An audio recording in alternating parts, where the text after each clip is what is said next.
Hello and welcome to Movies You Missed podcast. We are halfway through our month of horror. How you doing today, John? I'm doing great. I had a really good weekend of horror, and I had some crazy dreams.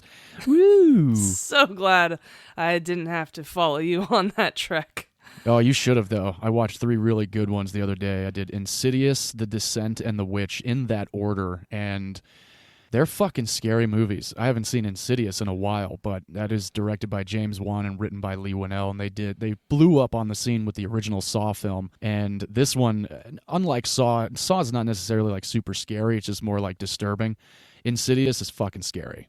Thank you for not putting it on our list this month. This year. Well, hopefully by next year I'll be a little bit more well-versed in horror and a little bit more comfortable with what you're going to throw at me for the next Halloween. I think so. We'll build a padding on you for the next couple of months, and I'll toss 1 or 2 at you if you're not alone at home and you can watch them. Just a layer of trauma built so I can be just scarred up enough to deal with it. Yes. You know, it's interesting. I never thought about the trauma that the audience goes through when watching horror movies, especially really twisted ones. And right now there's a new one that just came out. It's a sequel to a Netflix film. I think it was called Terrifier. And Terrifier 2 just came out, and apparently people are writing on Twitter that people in the audience are throwing up and passing out, and ambulances are being called to certain movie theaters across the country because this movie is so fucking depraved.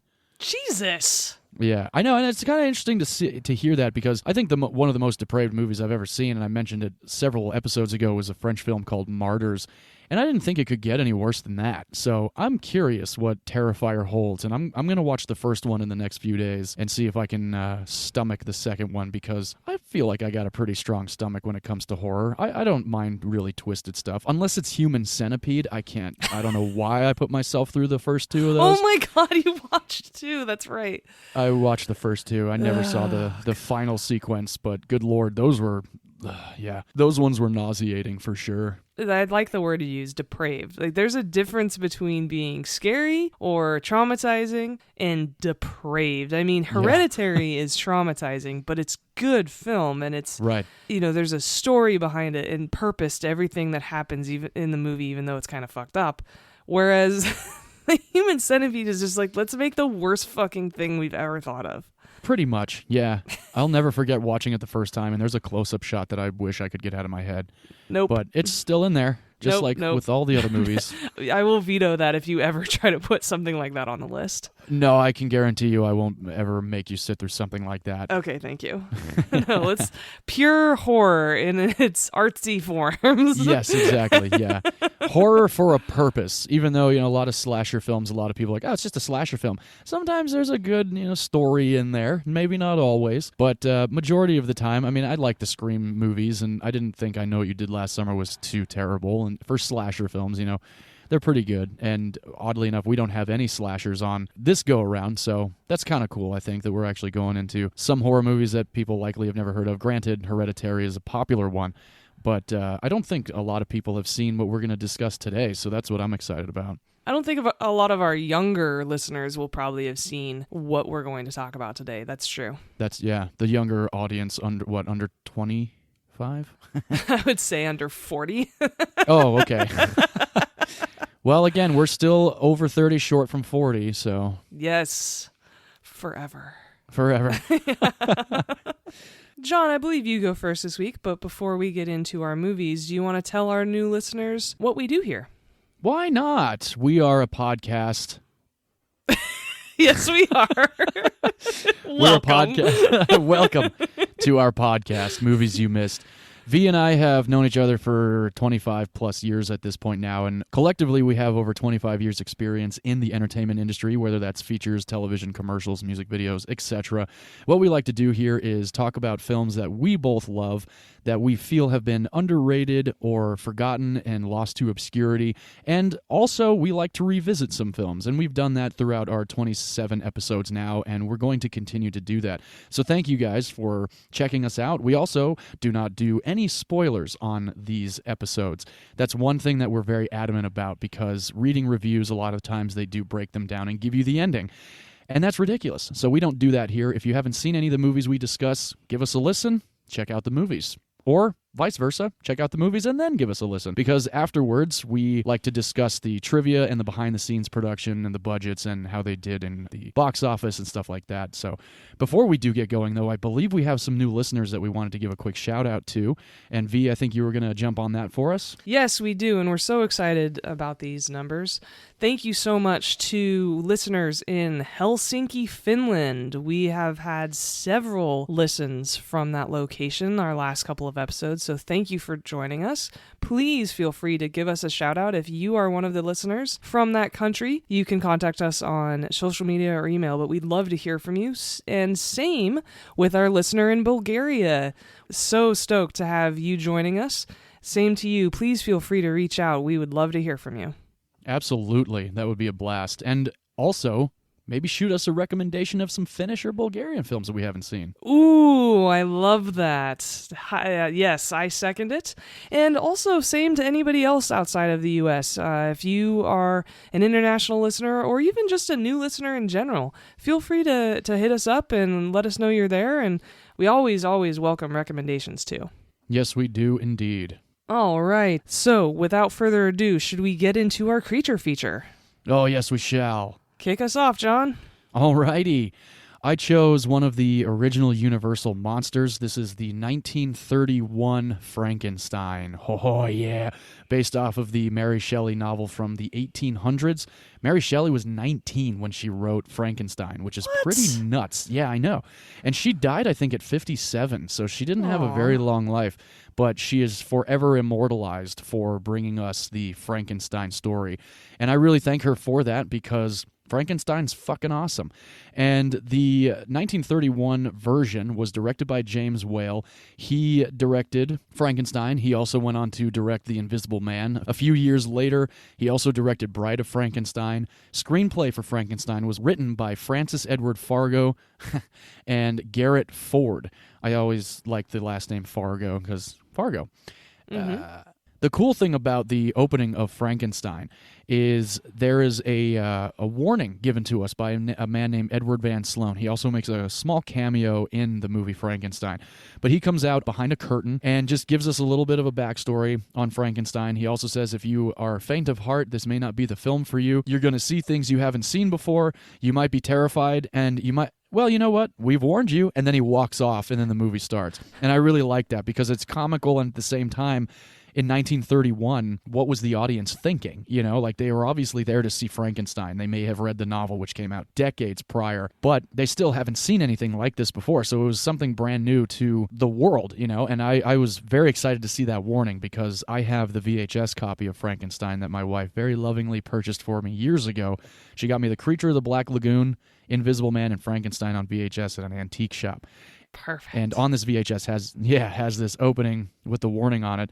And the only other time I can ever think about movies that have not necessarily a warning, but like an intro, The 10 Commandments by Cecil B. DeMille, my double VHS has like a 6 to 7 minute intro from Cecil B. DeMille. He's on stage, in front of a red velvet curtain, and he's like, this movie is about the 10 Commandments, it's about Moses, yada, yada, yada. This story takes 3 hours and 20 minutes to tell, etc., etc. So, pretty cool.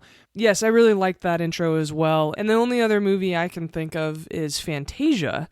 But the funny thing is that I had not seen Frankenstein before this week. Thank you very much for introducing this movie to me.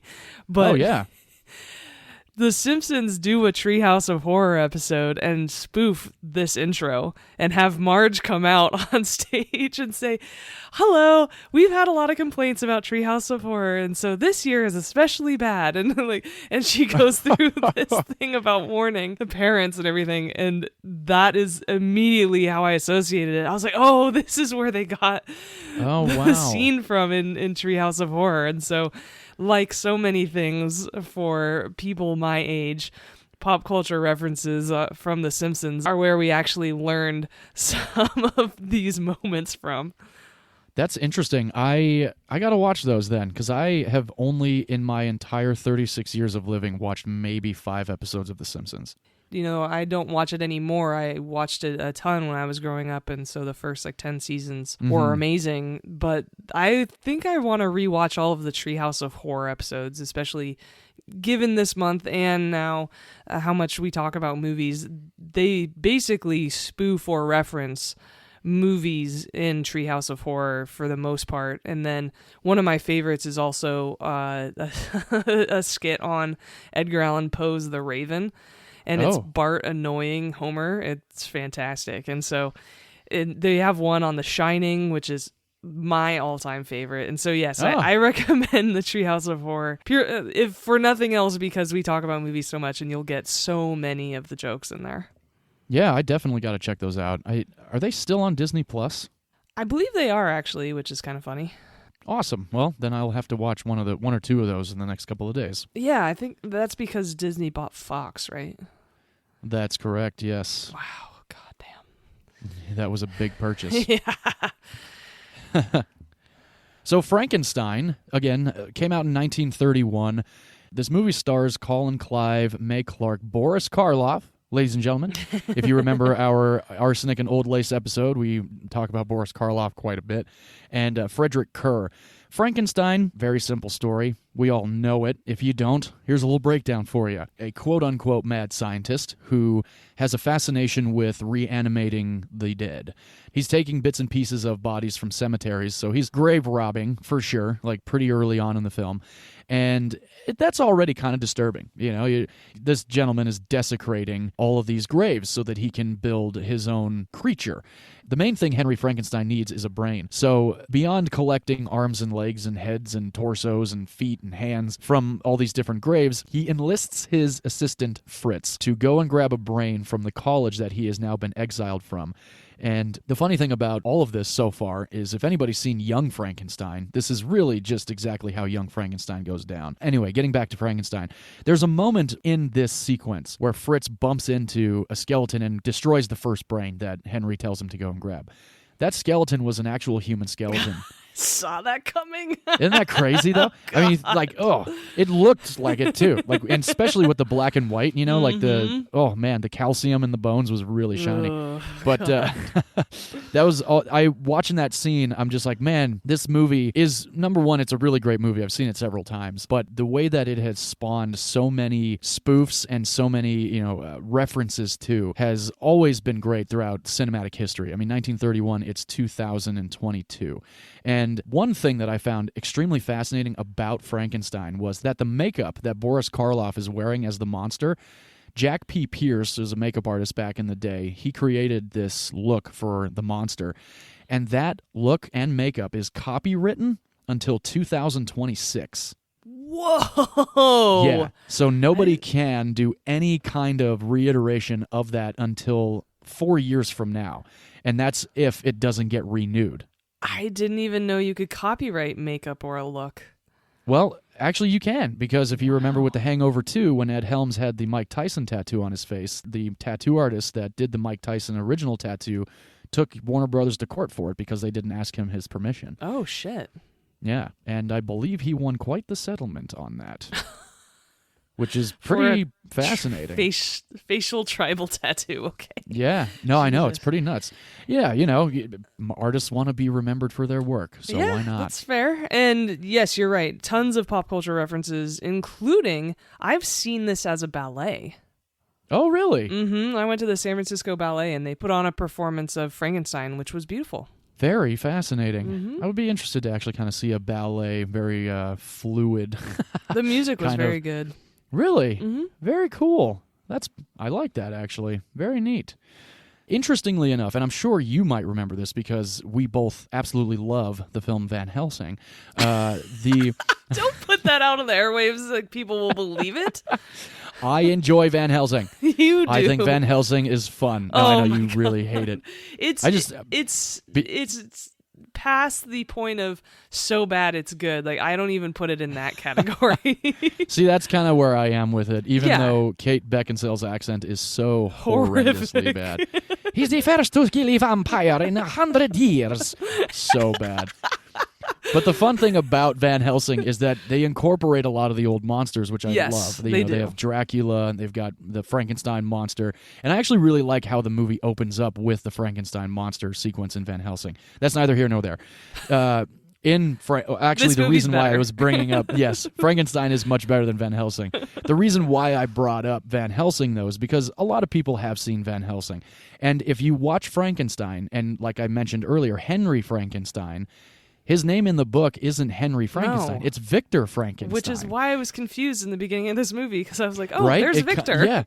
Yeah, we've been conditioned to have Dr. Frankenstein's name be Victor. Mm-hmm. So, very interestingly enough, the reason why they changed his name to Henry, and this is because the censors felt that the name Victor was too obscene and unfriendly to go along with the name Frankenstein. Fucking censors in 1931. Oh, Victor Frankenstein. That's why I always like in Van Helsing when Dr. Frankenstein is talking to Dracula and he's like, I thought you believed in my work. And he's like, but I do, Victor. And I'm like, yeah, his name was fucking Victor. Like, why is it fucking Henry? Too menacing. Hilarious. Those censors So they changed are it to Henry. rolling in their grave with the kinds of names coming out today. Oh, I can only imagine. Absolutely. Very hilarious. So anyway, the cool thing also about a lot of the production of this movie was that Boris Karloff was 44 when this movie came out. He had only been playing very, very small parts. Director James Whale saw him at the Universal Commissary one afternoon and passed him a note asking him if he would do a table read of Frankenstein for him. And Boris Karloff jumped at the chance to do it. Originally, Bela Lugosi was cast as Frankenstein. Now, those of you that may know who Bela Lugosi is, he's the original Dracula in the original Universal Monsters picture. And after Boris Karloff read for it, Bela Lugosi decided to take a step back and just do Dracula instead, because he also did not want to wear a shit ton of makeup. Even though if you watch Dracula, Bela Lugosi's wearing a lot of makeup. Yes. But that's okay. He's better fit for that role, though. Back then, oh, absolutely, yeah. And I actually just watched the original Dracula again a couple nights ago. It's pretty fucking good, I gotta say. I really like it. A lot of people, maybe 10 years younger than us, maybe even 15 years younger than us, would watch these movies and likely be bored to tears. But if you're somebody like us or somebody that appreciates cinema, you watch these movies with the time in mind, and you really kind of put together the fact that Frankenstein really is kind of fucking scary. You know, it's like this guy is grave robbing and creates a monster of human parts and a random brain that he finds. And the monster kind of becomes a crazed lunatic because the monster doesn't have any idea what the fuck is going on. He's been dead. So now he's alive and he's not sure what the fuck to do. So there's one sequence right after the monster comes to life, and I actually really like this sequence. It's alive! Well, yes, there's always the most famous line. But Henry Frankenstein says, "Now I know what it feels like to be God." That is a very powerful line because in 1931, that was considered extremely blasphemous to say. Ooh, Nobody yeah. could ever compare themselves to God. When the film came out in theaters, they added a thundercrack over when he says to be God so that it's inaudible. So over the last several decades, as the movie gets, remastered, out for 4K, out for streaming, they were able to find "Now I Know What It Feels Like to Be God" on a very old Vitaphone record that was almost destroyed. But they found it and they remastered it, and now it is in the movie on streaming and on any release that is going to be from here on out in the history of the world. It's alive. It's moving. It's alive. Oh, it's alive. It's alive. It's alive. It's alive. Oh, in the name of God. Now I know what it feels like to be God. I get it, 1931, everybody was God-fearing at the time, but at the same time, you're watching this movie that actually my father has always called demonic because he's like, this movie's a little demonic, you're bringing the dead to life. It's like, yeah, but it's a movie, the book was written in the 1800s. Further proof of the moral decay of America. Exactly. This film also was the first film to include the famous Castle Thunder sound effect. Cool. Now, I'm sure you know. Yeah, yeah. That does not do it justice at all. But it's in every movie, including Young Frankenstein. You too.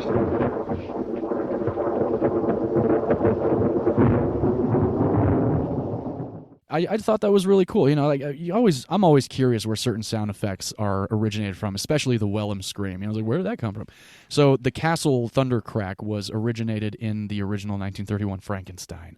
Pretty fucking cool. That is amazing. And that's one of the things that I love about older movies is that there's a lot of origination stories from Hollywood in them, and love the fact that you just shared that. Thank you. Yeah, for sure. You know how I like sound effects like the Wilhelm scream, so yes, of course. any other reused sound effects, I'm literally all ears. Oh, Jack P. Pierce, the makeup artist, was very adamant about the makeup being a specific color based off of the fact that they were shooting on black and white film. He used gray-green grease paint for the monster's skin, and it played off of everybody else's skin tones, too, because if you watch, you know, this movie, Invisible Man, a lot of movies up until about 1950, maybe later 1950, a lot of people are really lit very bright. And that's only because it needs to be read on film. Going back to The Lighthouse, they used that double stock 35 millimeter, and they really had to blast it out to be read on the film. So fascinatingly enough, Jack P. Pierce, who also copywrote this makeup situation up until 2026, he had a really good idea on how to get everybody looking beautiful and looking scary at the same time. And I think he did a great job with that because everybody does look pretty good, except for Boris Karloff because he's the monster, and he does look really decayed and pretty gross and grotesque. Which is a perfect time to remind people it is Dr. Frankenstein and his monster. Frankenstein is not the monster. Yes, I know. And a lot of, oh my gosh, that is still just like Tim Burton having not directed Nightmare Before Christmas. Yes. Everybody thinks that Frankenstein is the monster's name. And I don't know, V, if you noticed, but in the opening credits, it says the monster with a question mark. Which I think is fair because I have a lot of empathy for him throughout this entire movie. Yeah, right? And they only give Boris Karloff the credit at the end of the film because the monster has then come to life, which I thought was kind of fun. The little girl in Frankenstein is played by Marilyn Harris. Marilyn Harris was quite the little badass. The production, director, Boris Karloff, and everybody involved in the movie was really worried about her being freaked out by Boris Karloff because of the heavy makeup and costume that he was wearing. The day that they were going to shoot the scene where the monster meets the young lady with the kitty, she ran up to Boris as they were getting in the vans and asked if she could ride with him to the location. So they actually became friends throughout that maybe 15-minute drive because the majority of this film was shot on the Universal backlot. Mm-hmm. And we've all been to the locations because if you've ever taken a tram ride, you literally have been to every location ever from the Universal 30s, 40s, and 50s. Yes. Which is one thing that's great about the Universal backlot is that tour. It's still a lot of fucking fun, even though they've kind of destroyed it, in my opinion, with a Fast and the Furious ride. At the end, it's just kind of ridiculous. It's fun, but it's not like, you know, I miss the spreading of the Red Sea for the Ten Commandments. Yeah, I mean, it's a little blasphemous to combine Fast and Furious stuff with these classic movies. Oh yeah, absolutely. There is a cool King Kong 360 3D adventure that you go in that Peter Jackson put on, and it's cool, but you know, give me the original King Kong on the tour over the 3D spectacular one. Although it is a lot of fun. I think Amy and I did it like 6 or 7 times. So this young lady, she became friends with Boris Karloff, and the sequence where he's about to toss her into the water, she actually did get a little worried about seeing him because they hadn't talked in a couple hours. So Boris went up to her and said to May that any time that he was behind the camera and she was on camera, he would be standing there waving his pinky finger at her. And his pinky finger would signify that Boris was still under all that makeup and still her friend. So I thought that was really sweet. That's so sweet. And yes, I was curious about that because she looks pretty young in this film. Oh yeah, very young. But she did a really good job. They did 8 takes of her being thrown into the water, which is pretty nuts. I had to text you in that scene. I know, that was great. I always kind of feel like a lot of these movies were shot in one take only because of the amount of film that they did or didn't have, you know, and the time constraints cost, and stuff like that. So, interestingly enough, it was shot 8 different times, only because every time he kept throwing her in the water, she would emerge on the surface right away, so she wouldn't sink like they wanted her to. So the 8th take, she finally sank, and James Whale told May that if she did one more take for him, for the movie, for everybody, he would get her anything that she wanted. And I'm thinking, like, this girl's going to want a puppy. This girl's going to want, like, you know, some crazy thing that a little girl would want. All she asked for was a dozen hard-boiled eggs. That was her favorite on-set snack. So I mean, after it was during the take, Depression. Exactly, right, yeah.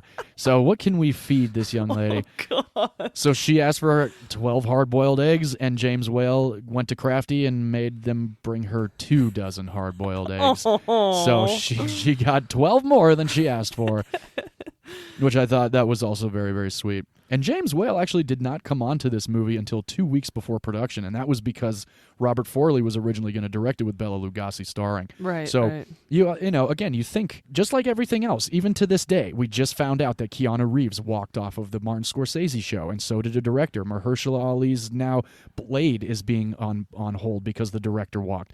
So things still tend to happen, regardless of the time. You know, and who knows why certain people walk off of shows? There's really no indication as to why Robert Forley left, other than the fact that he and Bela Lugosi didn't want to shoot Frankenstein based off of what they had read, and they wanted to go make Dracula instead, so Bela Lugosi didn't have to wear a whole lot of makeup. So the makeup process here with Jack P. Pierce was 4 hours for Boris Karloff. Pretty nuts if you think about it, you know, back in the day. I'm still reading things about even new horror movies, and like I just watched The Descent yesterday, and it took 6 hours to put all of the people in the cannibal costumes, and that shit's pretty nuts. In The Descent, they actually based them off of Nosferatu, which I thought was pretty cool. The fun thing also about Frankenstein is it was not technically a horror movie when it came out, because horror was not a film genre until 1934. That's awesome. I know. But you think about it, you know, like, it was scary. Like, the monster chokes a lot of people out, you know, and hurts people along the way. Pretty interesting. And the novel, written by Mary Shelley, didn't really have a whole lot of information on how Victor Frankenstein / Henry Frankenstein animated his corpse. He, in the book, used a bunch of illicit chemicals to get the brain working, whereas in this film, as everybody knows and has come to be most familiar with, is all of the electrical equipment that he uses with the lightning strike to bring the monster to life. And all of that equipment was created by Ken Strickfaden. He came up with all of the electrical gadgets. He did not get any credit for coming up with those electrical gadgets until several years later. He also was Boris Karloff's stand-in on Frankenstein and several other features throughout Boris Karloff's career. And Ken Strickfaden, after Frankenstein wrapped, went home and put all of the equipment in his garage. Well, several decades later, Mel Brooks found out about this and rented all the equipment, gave him the credit, and had him on set as a consultant for young Frankenstein. That's awesome. I know, I thought that was really great. And how cool of Mel Brooks, too, you know, to not just, like, take the stuff and rent it. He, like, gave the guy credit and, like, had him on set and, like, all this other stuff. So yeah. I really respected reading that and finding that out about Mr. Mel Brooks and how he treats his crews, according to everybody that's worked with him, very well. And he's truly one of the last of the original comedic types. I think he's about to turn 95 years old, which is really, really insane.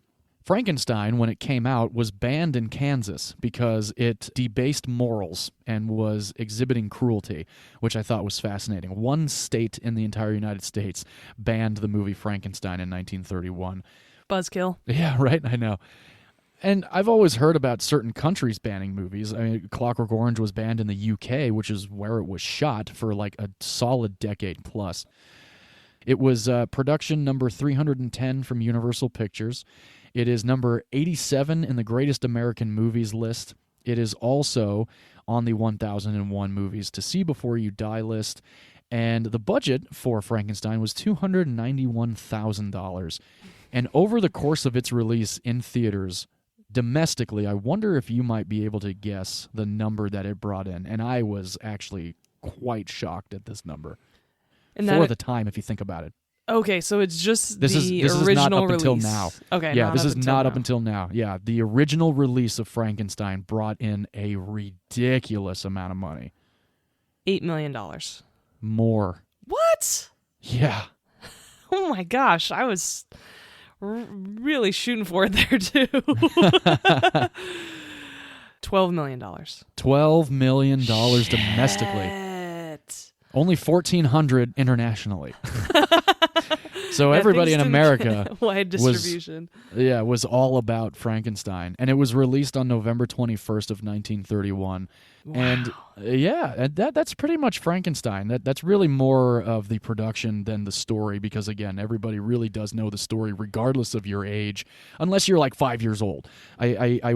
I remember seeing the Frankenstein film when I was about 6 or 7, and it was one of those movies that I was like, oh my gosh, like that, I've never seen anything like that before. Mm-hmm. And of course I hadn't. No Disney movie has any resurrections of the dead, unless the genie says he can't bring people back from the dead. I don't like doing it. Don't like doing it. It's not a pretty picture.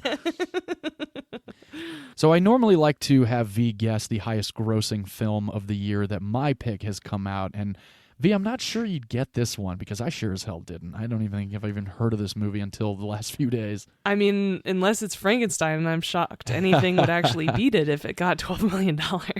Well, the reason why this one beat it was because of the star. The number one movie of 1931 was a film called City Lights, starring Charlie Chaplin. I've never seen it.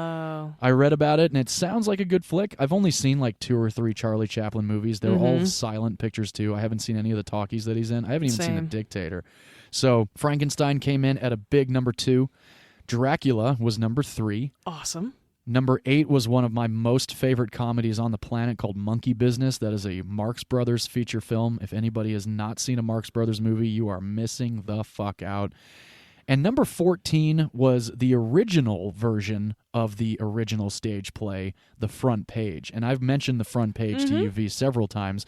I really like the remake of that movie with Jack Lemmon and Walter Matthau. And Carol Burnett also has a cameo in that movie. So that's 1931. Frankenstein brought in $12 million. Boris Karloff killed it, as did Colin Clive and May Clark. And Frederick Kerr, who we actually didn't talk about as Baron Frankenstein, who was Henry Frankenstein's father.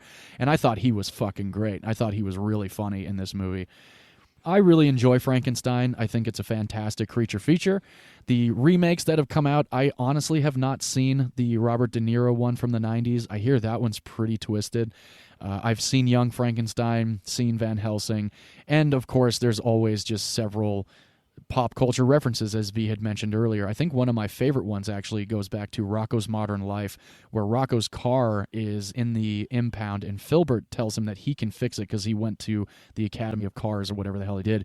And there's a scene where Rocco asks Filbert, he goes, "Can you make it better?" And the next shot is a thunder crack, like in the original movie. The scene goes black and white. Filbert's wearing a doctor's jacket, and he goes, "Better? We can make it better than it was." And then he puts the car on a lift, and it goes all the way up. And, of course, the lightning strikes the car and Filbert get burned. And Filbert looks at the camera and goes, "Well, it worked in the movie." Perfect. Yeah. So if anybody remembers that Rocko's Modern Life episode, do send me a message. I would love to chat Rocko's Modern Life with you. So that's Frankenstein on my end. I'm curious, V, you said you hadn't seen it before, so fill me in. What'd you think? I loved it. It is absolutely a classic. It established a lot of the horror genre before it was even a thing, and I love these foundational movies of film history that really helped build cinema into what it is today. And yeah, it's only 1 hour and 9 minutes long, so I think everybody should give this a shot, because even if you don't like it, it's not that much of time wasted. Exactly, yeah. When it ended, my wife was like, "It's over?" I'm like, "Yeah, it's 1 hour and 8 minutes long." It felt a lot like a play in that way. Yeah, it did. It really did. And a couple of things that really struck me is in the beginning, when they're in that university and talking about brains, there are women in that class. Yes, I noticed that too. But did you notice? He said, "Thank you, gentlemen." Yeah. As I'm watching, I'm like, there are women in that class. You only think the men? Wow. It's been like that fucking forever. Yeah, and I just thought that was so much more progressive for 1931 than I realized that there were actually women allowed in that classroom, since it was a medical university. And of course, I'd seen a couple original scenes because it is so classic, but otherwise hadn't seen the movie previously. And yeah, the mob that they built out, again, how this movie kind of established a lot of pieces of the industry, and that mob that's forming to go hunt for the quote unquote monster, totally reminiscent of Beauty and the Beast. Absolutely. 100%. Yeah. Through the mist, through the woods, through the darkness and the shadows. And the shadows. It's exciting. What is it? It's a nightmare, but it's one exciting ride. Yeah.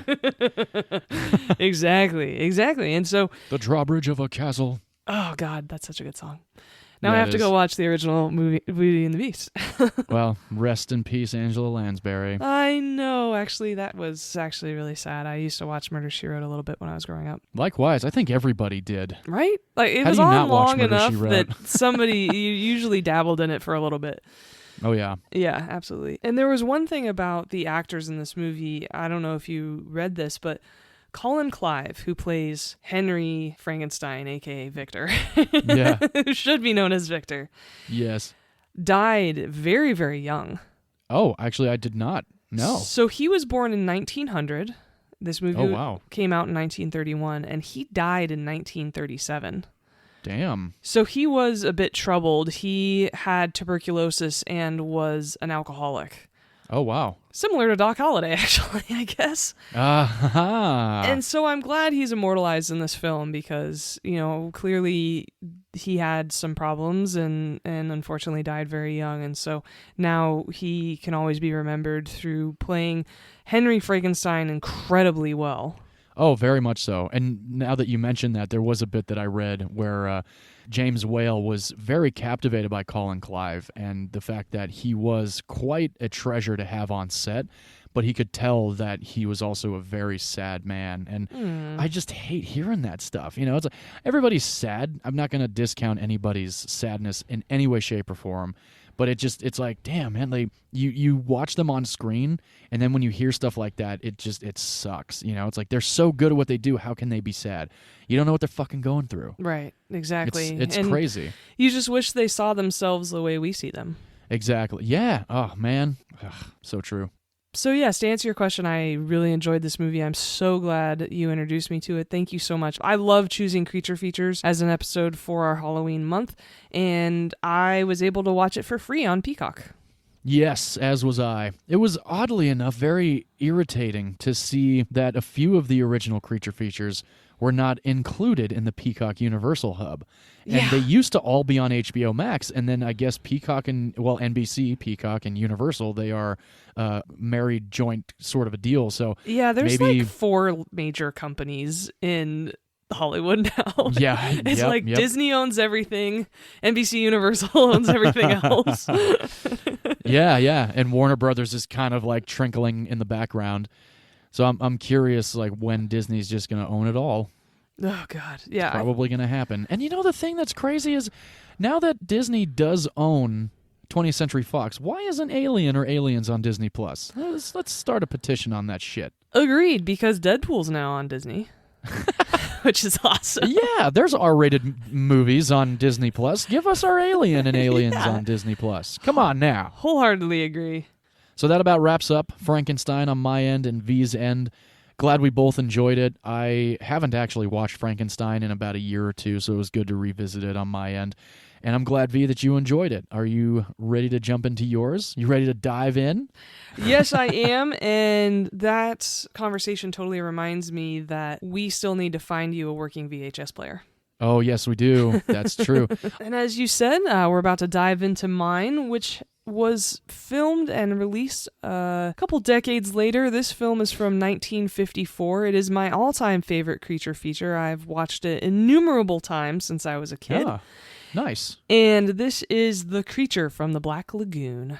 What a fun flick. Had you seen it before? I have, yes. Okay, only great. one time, though, so this was the second time I've ever seen it. Fabulous. Yes. I love this movie, I actually think that it holds up. It's very scary. It's a very interesting story about scientists in the Amazon who discover a fossil that is unlike anything that's ever been found before. It's a hand or a hand-shaped fossil, but it has claws and webbing on it. If it's real, and if they can prove it, it will completely turn a lot of theories about evolution on its head, because there's this idea that, of course, we came from the water and we crawled out of the ooze, and we only have fish fossils to help us with that theory. And so this would kind of fill in a gap in that theory about how we transition from the sea to the earth.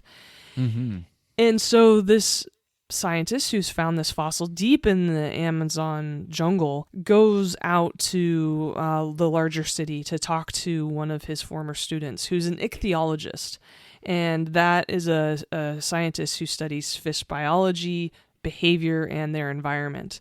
And see, I wrote down paleontologist for some reason. Oh, no, ichthyologist. I think they even said ichthyologist, but I was like, I'm not writing that one down. I know how to spell paleontologist. Right? I was able to write it down because I always watch movies with the closed captions on. Oh, that's right. You do. You're one of those. Yes, I am. I do turn them off for like very fast-paced action movies that I don't want to be any way distracted, and so I do. So turn did you them have them on off. during The Lighthouse? Oh, fuck yeah. You can hardly interesting. understand half of what they're saying because of their accents and stuff. Of course I did. It was great, especially during their singing and stuff. I was like, oh, that's what they're saying. This is really helpful. I mean, it didn't help to understand the movie because that movie doesn't make a lick of sense, but it was so true. Right? So this ichthyologist named David, and he's a former student of Dr. Carl Maia, he brings this back to their research facility. So there's David, who is the scientist, and his partner Mark, who is kind of the businessman. He's a lot sleeker. He's the one who gets grants and kind of their benefactor. And pretty quickly you can determine the two personalities. David is a very thoughtful person. He comes across as very kind, very smart. And his girlfriend Kay, who is a female scientist, which I thought was super cool in this movie. Yeah, I like that a lot too. There was inclusion. You know? Yes. And then Mark, who is the money bags, who you can tell immediately who's very slick and kind of douchey. A little bit, yeah. Definitely more business-minded than anything else. And so during this discussion about this fossil, everybody's like, oh my gosh, this could answer all these questions. There's several scientists discussing this in the research facility. And Mark says, hey, let's go find this. Can you think of the dollars, the research money we could get if we find proof of this kind of quote-unquote missing link? And so that's what creates this expedition back out into the Amazon jungle to find the rest of this fossil. And it's very reminiscent of Anaconda. Oh, hell yeah, it is. It's the lower budget, higher quality Anaconda. Yeah, Anaconda. I actually watched that recently. I think it was last year. Because it was on Netflix. Put it on. Yeah, it was. Oh man, it's not so great. Bad. It's John not great. Voight's accent is like the worst. Oh god. Yeah, I've and ever Owen heard. Wilson is in it too. Oh god, yeah, it's all terrible. All terrible. I never understood how Owen Wilson had that hornet in his mouth. It's still one of those things that bugs the hell out of me. Oh no, in that movie. was that was Eric Stoltz. Eric Stoltz, the one with the hornet in his throat. Yeah. Oh wow. And oh wow. so okay. I watched Anaconda a couple months ago with my friends because it was like one night when we were hanging out and we were like, oh, let's put on a terrible movie and drink and play card games. And so that's what we did because we're all divers. We were actually on a dive weekend when we watched this, and and so we were talking like, how the hell did he get a hornet inside his regulator? That's such bullshit. And my friend turned to me, she's like, yeah, John Voight put it in there. And I was like, oh, he totally sabotaged shit so he could take control of the boat. And he saw Eric Stoltz as like the leader. No and I was shit. like, Wow. okay, that kind of connects things for me. Do they even show him doing No, that? no, it's okay. So it's one of just those like unspoken inferred, agreements or something like that. Exactly. Yeah, okay. So that's her Got theory, and I was like, yeah, that makes sense. That does. I guess that makes sense. Okay. But we'll also, go with that. It's a shit movie. If things don't make sense, it kind of it's kind of. The snake looks real though. That's the one good saving grace of Anaconda. The creature from the Black Lagoon looks more realistic than the snake in Anaconda. Oh, absolutely. That's one thing that always does make me like, and we've talked about it before, like just how special effects really have a lot of times truly gone downhill in the later years of technology, whereas Creature of the Black Lagoon, Frankenstein, Invisible Man, like practical the special effects are man. Fucking good. Yeah, they Practical look great. Effects. Look at Close Encounters. That holds up because it's practical. Oh, yeah. The Abyss, things like that, right? Practical effects for the win. And similar to your movie, this Creature from the Black Lagoon starts off with an intro. It's very bold, though. It's in the beginning, God created the earth. And then he gets into evolution. It's this really interesting combination of the creationist story and also the theory of evolution. They talk about, humans coming out of the sea and walking on land and saying how some creatures stayed in the deep. It's this very fun voiceover intro with some very bold, banging music, and that really kicks off this movie. And then you start to get introduced to the characters, including this woman, Kay, who's also a scientist, who's dating David. And I always thought she was Elizabeth Taylor when I was a kid. Oh my gosh, completely. Right? Yeah, when I first saw this, I was like, I didn't know Elizabeth Taylor was in this movie. And it turns out it's of course not Elizabeth Taylor.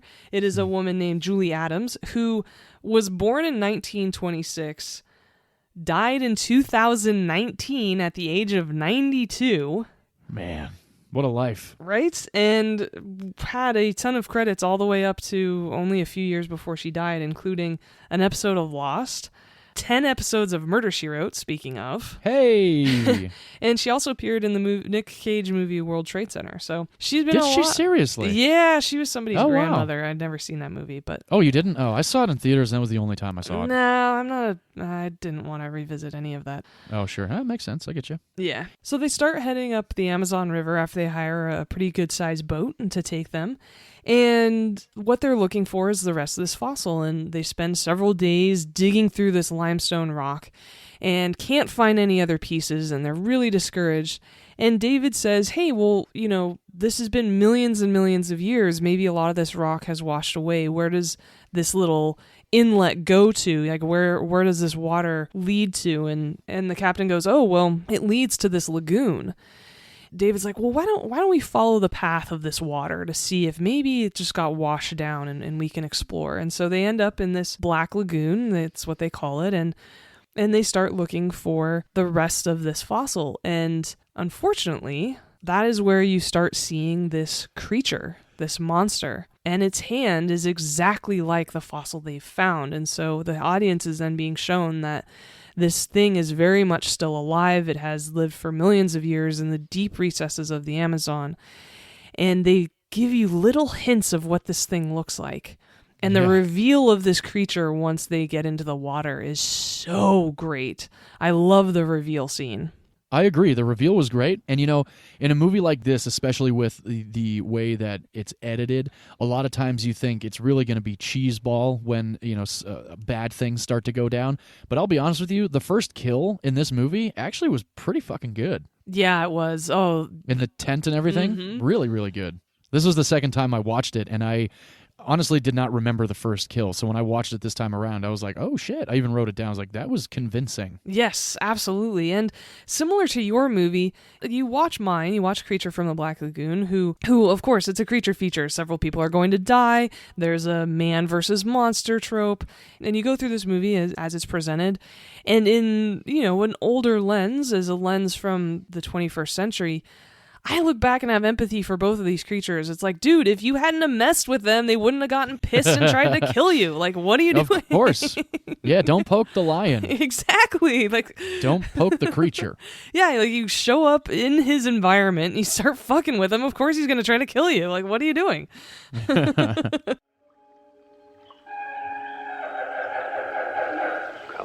Come on.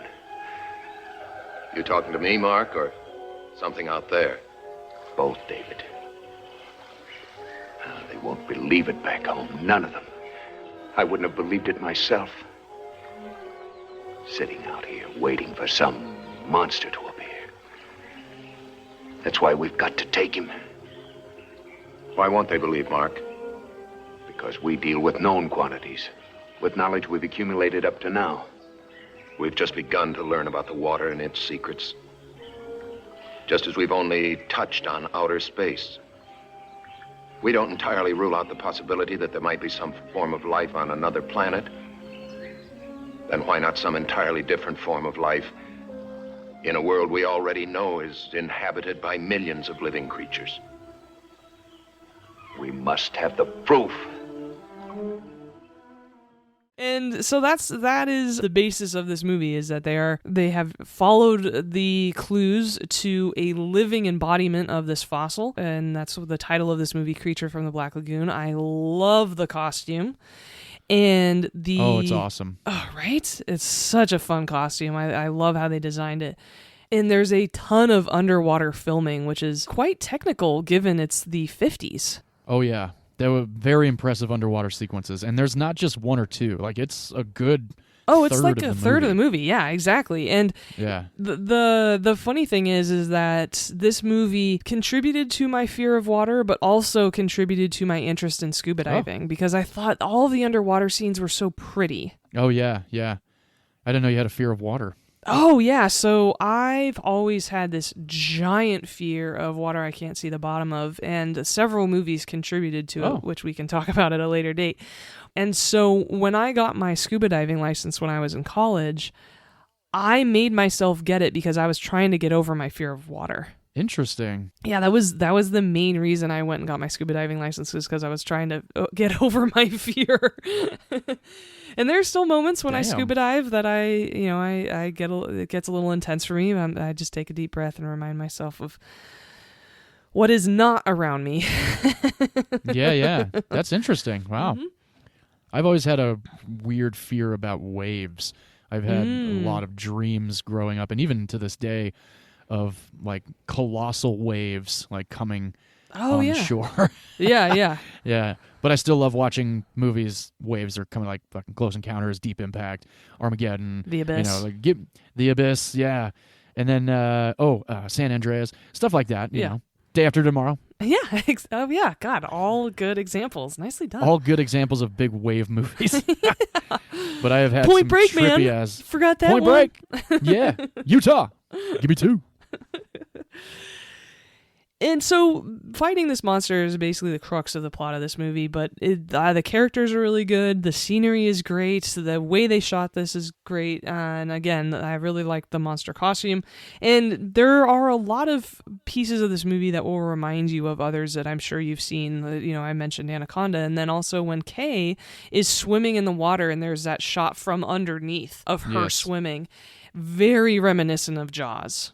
Absolutely, yeah. And so it's very fun to again watch these movies from back in the day that you're like, oh, okay, so that's where this other movie got their idea for it, or oh, that's the homage. I see that now, and it's very fun to make those connections. I agree, yeah. Well, for 1954, with the makeup, speaking of Frankenstein just a little bit ago, 1954, this was a very convincing costume for the creature to wear. Like, it was pretty nuts to actually see how amphibious and human-like it was and how it really worked very well. Yes, and when the person inside the suit moved their neck, the gills moved, and they had these really cool fixated eyes that I believe were kind of light bulbs that I thought worked really well, and the sounds the creature made were awesome. A lot of them were car horn sounds. Really? Because it was like, "Rrrr!" Yeah. And interesting. I didn't know that. Very interesting sound effects that they chose specifically for this monster. And there's a lot of really cool trivia about this movie, about how they made it, because so much of it was underwater. That's very technical for the day. But before I get into trivia, I just want to go over a couple of the actors who were in this movie. David, the main scientist, was played by Richard Carlson, who was in a couple of other cult classics, feature features, including It Came from Outer Space. Oh, cool. And also starred as the lead role in a TV show back in the day called Mackenzie's Raiders, which some people might recognize. I've never heard of that one. It was a Western. Oh, okay. Man, it really... All right. That's the genre that gets me every time. Mm-hmm, no worries. Same thing for me with horror, so it's all good. And then Richard Denning was Mark, who was kind of the douchey guy in this movie, and he was the governor in the classic Hawaii Five-0, the original. Oh. And also in An Affair to Remember with Cary Grant. Oh, very cool. Yeah. And Antonio Moreno is the first doctor, and I think you're right, he's a paleontologist who discovers this fossil originally. And he plays Dr. Karo Maia in this movie. He was born in 1877. Whoa. His first credit was 1912. Wow. That is so cool. Isn't that crazy? So he was in a ton of really old, really short, a lot of silent movies, things like that. And also in one movie that I did recognize, The Searchers, which coincidentally is also a Western. Okay, well, there I go. Creasing my brow, like, the hell is that?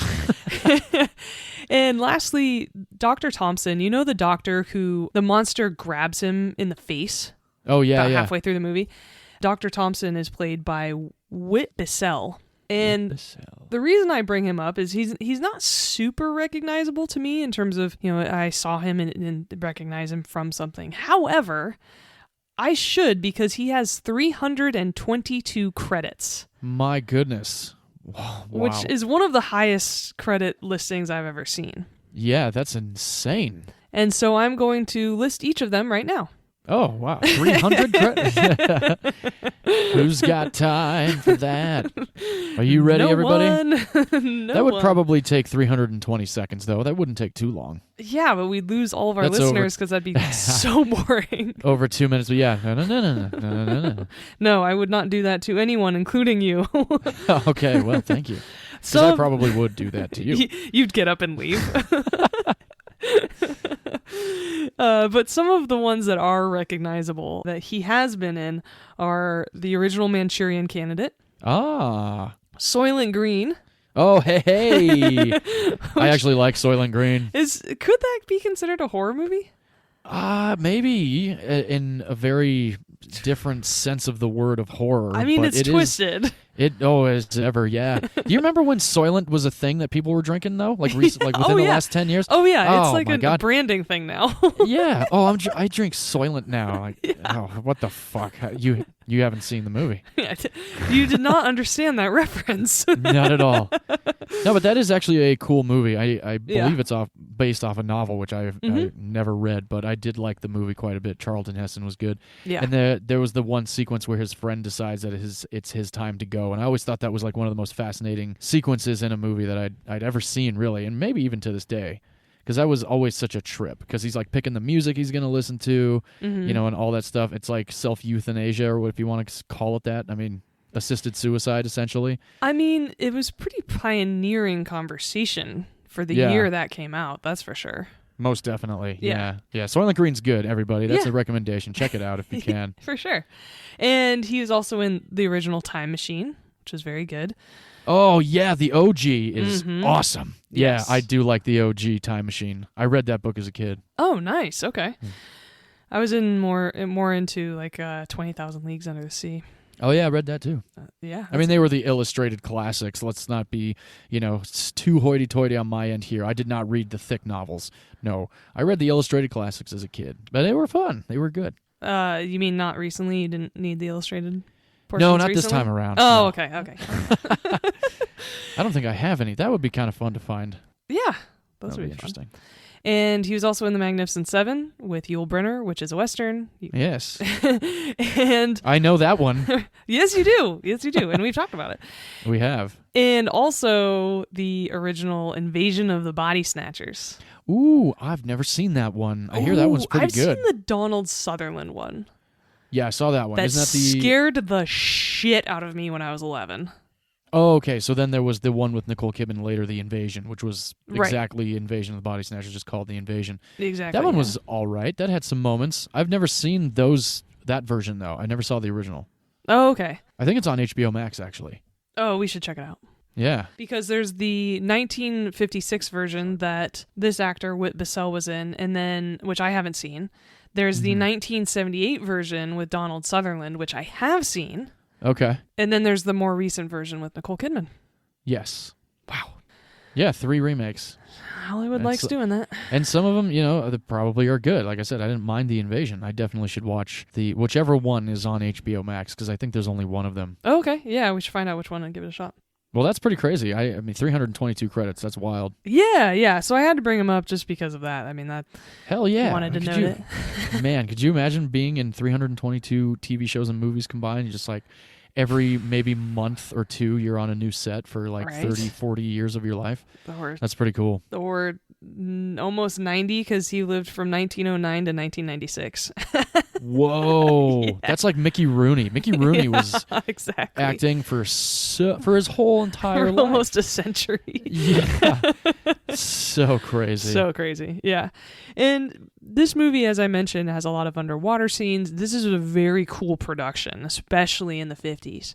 And so the underwater scenes were filmed in Wakulla Springs, Florida. The bay scenes when Dr. Maia goes and meets with David, they're out on that boat. Those were filmed in Malibu, Palos Verdes, and Will Rogers State Beach, where I've actually filmed some commercials. I think you filmed things there too.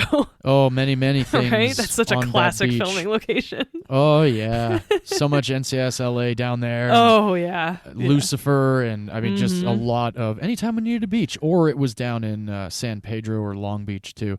But just depending on availability, of course, because like you said, it's used all the time. Most crime shows end up on that strip of PCH for sure. Yeah, same with those stretches of Mulholland Drive that are always used, and you and I both have been up there a bunch of times. Man, oh man, yeah. It always freaks me out, like when they have production trucks, and you have to like squeeze by, and there's no rail on your right; it's just canyon. Oh my God, that totally reminds me. So one time when I was filming. I think I was filming a French commercial down there. Ooh. And it was on that shoot. And we're at Will Rogers.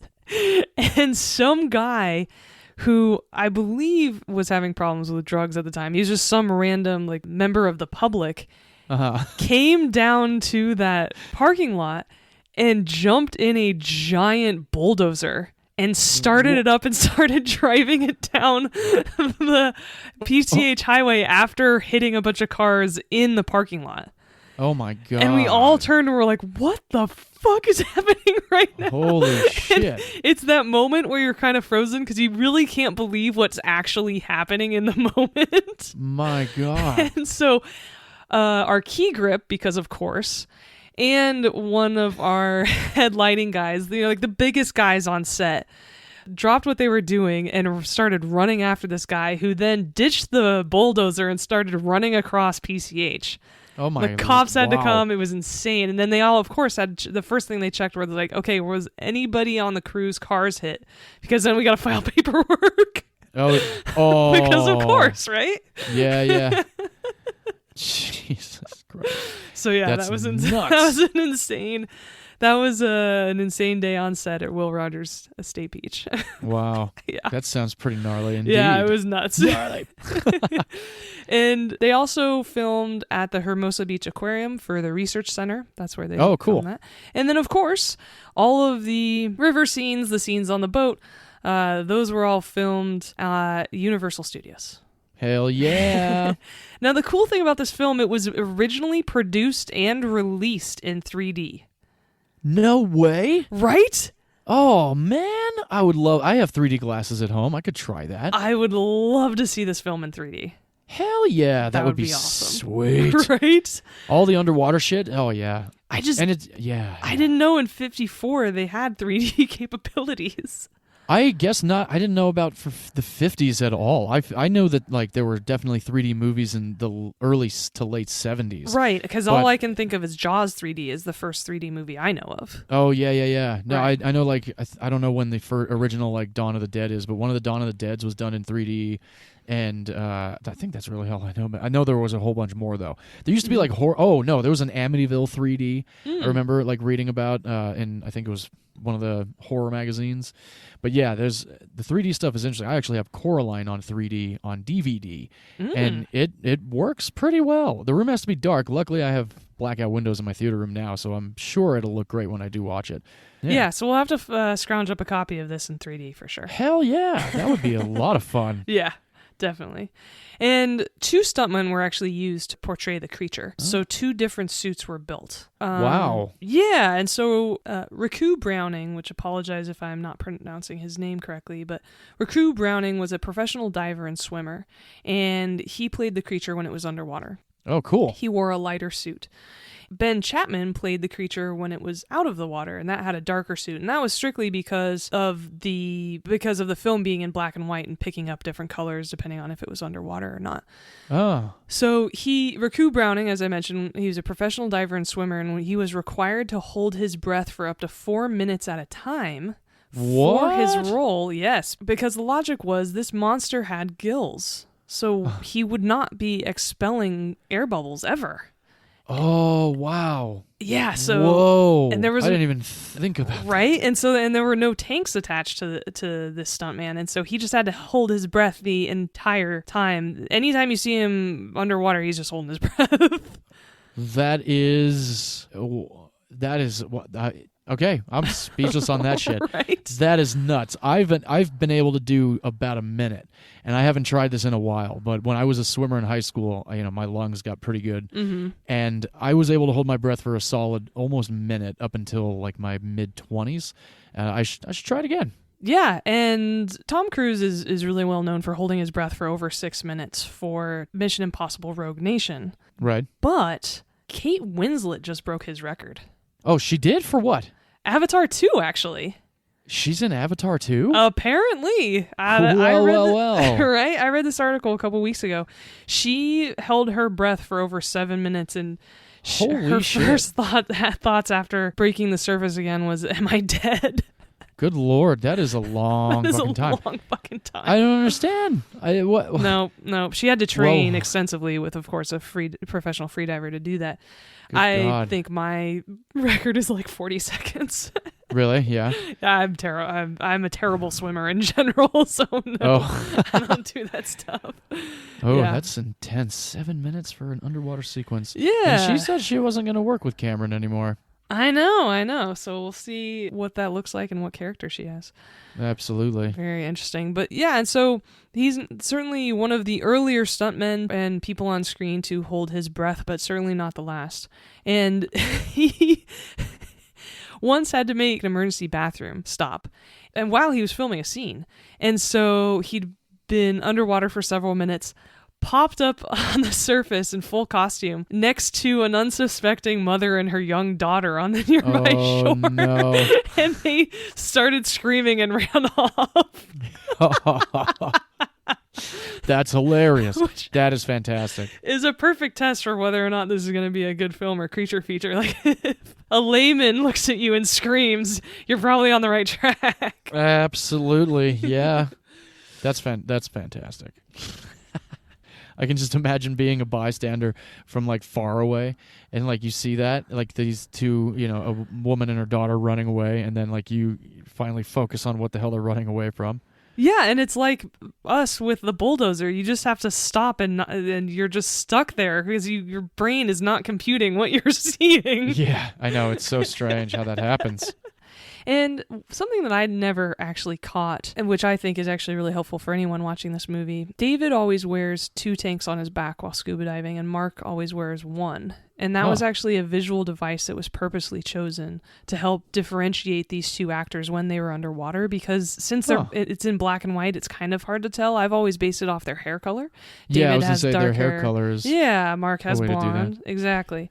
But I also thought that was really cool reading that they actually did try to differentiate these 2 actors underwater with the amount of tanks that they were carrying, which was cool. Yeah, for sure. That's cool. This film was advertised on the theater marquee behind Marilyn Monroe in the iconic scene from the 7-Year Itch when she's standing on top of that subway grate. Very cool. Yeah, in that scene of the 7-Year Itch, which is one of the most famous shots of Marilyn Monroe, which I thought was super cool. That is pretty awesome. Yeah. And Julie Adams noted that the making of this film was extremely pleasant, and I wanted to bring that up because in The Abyss, my last movie based in the water, it was an extremely unpleasant experience for everyone. Right. She said that the cast and crew got along quite well, and she said that she always felt sympathetic towards the monster. And she always said, there's always that feeling of compassion for the monster. I think maybe it touches something in ourselves, maybe the darker parts of ourselves that long to be loved and think they can't ever really be loved. It strikes a chord within us. I thought that was really nice of her to say. Interesting. Yeah, that's nice indeed. Yeah, but on the flip side of that, director Jack Arnold claimed that his main goal in the making of this film was to create a sense of dread. And he said it plays upon a basic fear that people have about what might be lurking below the surface of any body of water. You know the feeling when you are swimming and something brushes your legs down there. It scares the hell out of you if you don't know what it is. It's the fear of the unknown. I decided to exploit this fear as much as possible. So that's Creature from the Black Lagoon, made and released in 1954. Its budget was less than $500,000, which is about $5.5 million today. But the U.S. box office was over $1.3 million. So wow. It crushed it, which is over that did good. $14 million today. So yeah, it definitely made all of its money back, and that's also why it sprung 2 sequels, which I've never seen because I refuse to tarnish the original. So that's A Creature from the Black Lagoon. I watched my copy of it, but it is available now on Tubi for free. It has a few commercials, but they're not that jarring, and they don't really take you out of it that much. So if you don't own it or don't feel like renting it for $3.99 from a streaming service, you can always watch it on Tubi too. That's how I watched it. Nice, because okay. I don't have a TV VCR combo, and I can't watch my VHS copy of Creature of the Black Lagoon. Which we have to remedy. Yes, we do. But it is a very enjoyable film. Like I said, the first kill, and all of them, honestly, are very convincing. The acting's good, the story's fun, and I got to say that every time the creature opened his mouth, I liked that you couldn't see the human teeth. So, like, there was definitely a lot of planning and research going into that costume. Absolutely, yes. That costume is very believable. Oh, and one thing I did forget to mention is Julie Adams in this movie performed most of her own stunts. She was a total badass. Hell yeah. Like I said, was friends with the crew. She just rolled with it. She was great. She had a lifelong friendship with Jimmy Stewart. She's a very, very cool lady in the industry. Yeah, that's really cool. I really like hearing that own stunts are done. It's pretty badass. Same. And I have one piece of trivia about her that I found kind of fascinating. Universal Pictures publicity in the 50s said that she had the most perfectly symmetrical legs and insured them for $125,000. Holy shit. Yeah, I know. Isn't that hilarious? That's awesome. Just in case they wanted close-up of perfectly symmetrical legs and any of the Christmas features or any other feature they were going to make, they could call Julie Adams. I mean, she does have very nice legs. Indeed. And that would be over $1 million in today's money if it was crazy. in the 50s. Yeah. Yeah, my legs are insured for $1 million. Hell yeah. That's awesome. No, that's cool. And I'm really glad you like the movie. Oh, yeah, absolutely. It is a fun one. I'll watch that one again next year, too. Great. Yeah, I usually watch it every couple years. I watched it a lot more when I was in high school. And now every couple years I'll put it on. Sweet. Yeah, I'm really excited to get into more creature features with you. As am I. I've got a few good ones. Good. Would you, I imagine at this point you have at least done this once, but would you watch Creature of the Black Lagoon with your grandmother? Great question. I would. Unfortunately, my grandmother, who was a cop, she passed away in 97, so we didn't get to watch a lot of movies together that I would have liked to introduce her to. However, speaking of Invasion of the Body Snatchers, her house is where I watched that movie. Oh. Same with Tremors. She showed me some fucked up movies when I was like 10. Yeah. Awesome. Go grandma.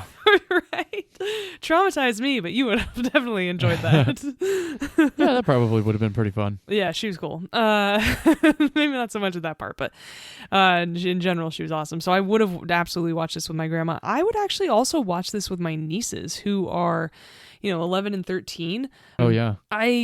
This is a cult classic. There are some deaths, but it's not overly terrifying for a kid, I don't think. No, I agree. So I would say anyone over the age of maybe 9 or so could probably watch this movie. Yeah, I think so. That's pretty good. Yeah. And would you watch your movie with your grandma? I would indeed, yes. Awesome. I think that'd be a lot of fun.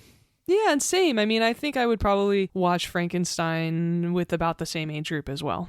Yeah, I think so. I think they can handle it at this point. Yeah, there are darker tones, and like we said, people die in these movies, but I think they're so far enough removed that kids could enjoy them for Halloween. Yeah, I agree.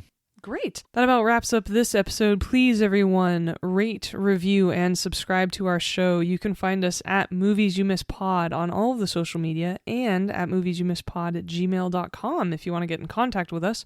We are always open to talk to our listeners, hear feedback, or get suggestions on what movies maybe we should cover. And reviews are so important to us, so please, we are going to keep asking until all of you do it. Please review our show when you get a chance. I agree. Yes, please do. Give us a review. Give us a shout out. Come hang out with us on social media. We enjoy posting. We enjoy the interaction. We especially have been enjoying discussing horror this month on Twitter and Instagram. So thanks for all that fun conversation to all of our listeners out there. We have a review coming in also from a young lady named Sydney. She's given us 5 stars. Thank you very much, Sydney. It says, great critiques and fun banter. Love listening to Movies You Missed for the insider knowledge, fun back-and-forth banter, and overall great critiques of movies that have largely flown under the radar.